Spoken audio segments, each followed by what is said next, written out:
Coach Hoover, and we'll open it up for questions as soon as you're ready.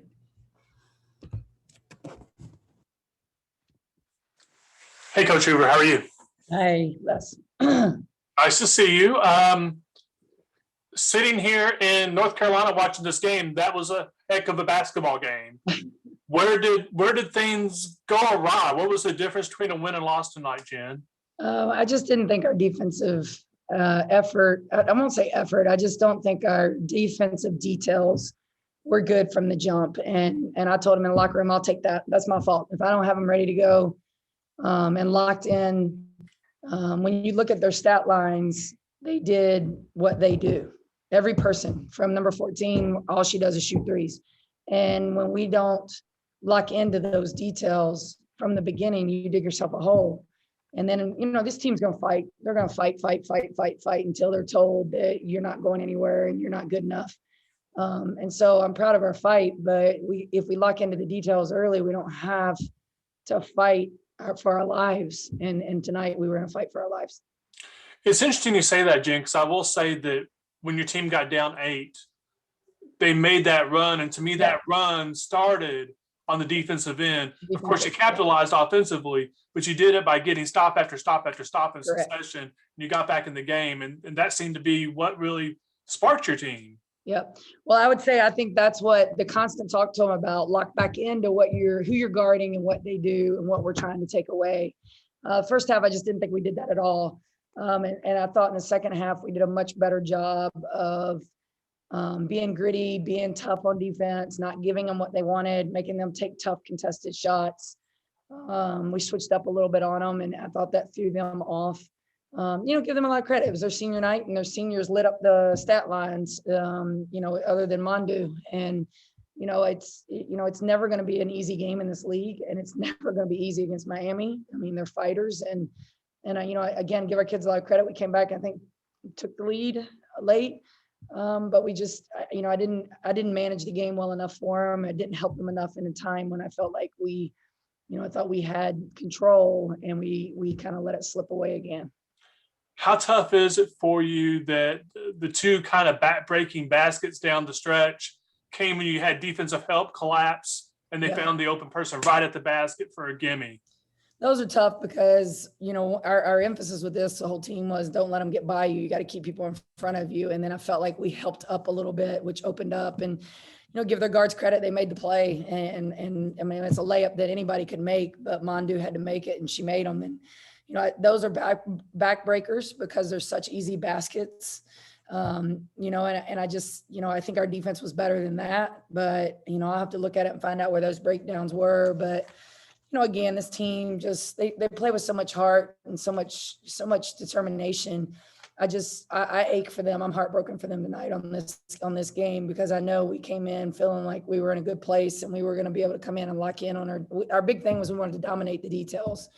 And today I just didn't feel like we did that for 40 minutes. We definitely started to do it. You only turn the ball over 9 times against them and you out rebound them by 2. I would tell you we would beat them, but not when they shot 47% against us. And I think they shoot like 35 for the season or 37. So, 28 points in the paint's concerning. They get 15 points off their bench, and those kids did exactly what those kids do. So that's the hard part, hard one to swallow. It's got to hurt. I told them it's got to hurt, but you got to turn around and play a Florida State team on Sunday. And, you got to take this one and use it for motivation. And speaking of Sunday, you are just staying in Florida, if I remember correctly, right, Jen? So what do y'all do in the next couple of days? Well, our charter tonight will take us to Tallahassee. We all got to get COVID tested tonight, both nostrils. That's a new one. I hadn't experienced that one yet. And then tomorrow they'll be in class. They'll be in their Zoom classes wherever in our hotel. That's how we're going tonight. So that nobody will miss a single class.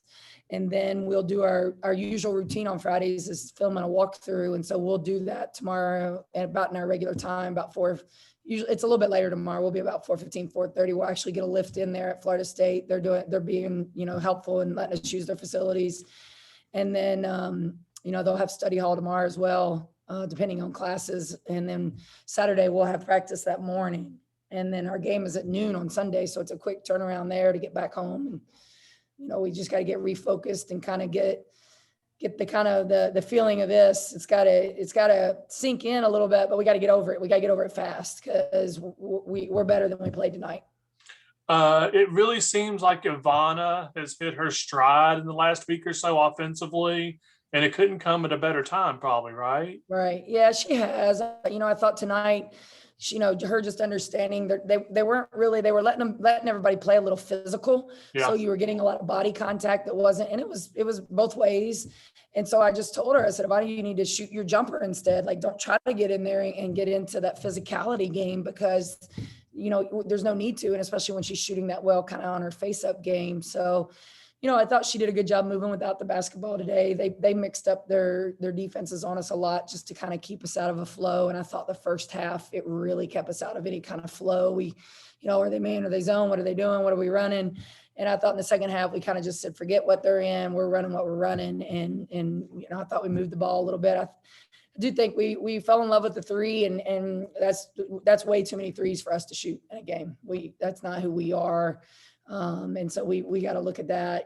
Christina Moore gets 5 shots. That's concerning. I know she was in foul trouble most of the night, but there's some things there that we did not execute on the offensive end as well. But I thought we also had some key moments. We could have made a different play that would have gone a different way. And it just tonight, the ball bounced the other way.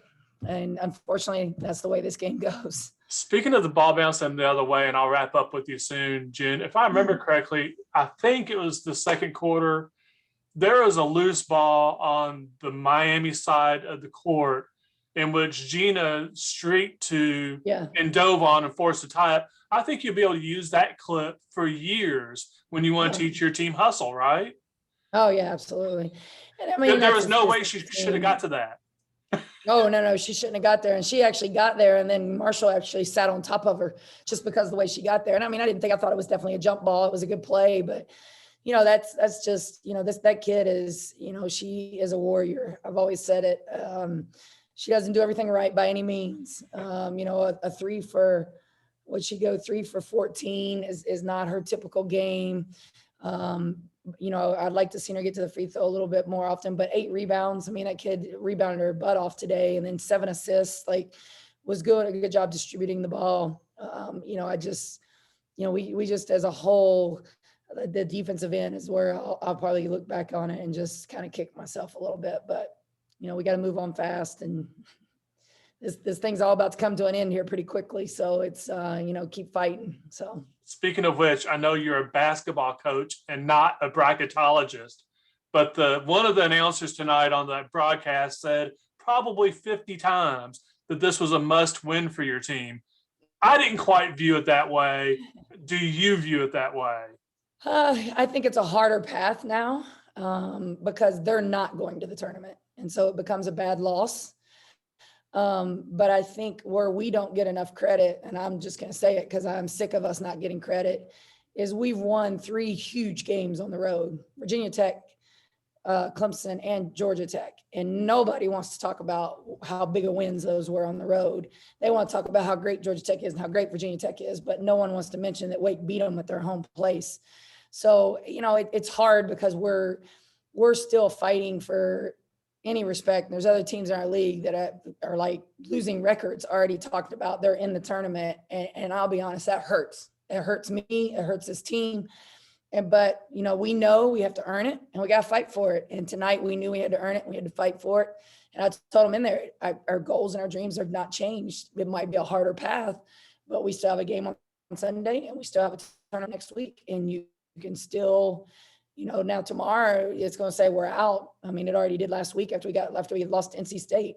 But I still think this team has what it takes to get us there. And we just got to keep believing in each other. And I love these kids to death. And my staff too has just done a phenomenal job night in and night out, and not trying to block out that noise that all these other teams get talked about and that we don't. And so we just keep on, we got to keep doing what we do and just worry about us.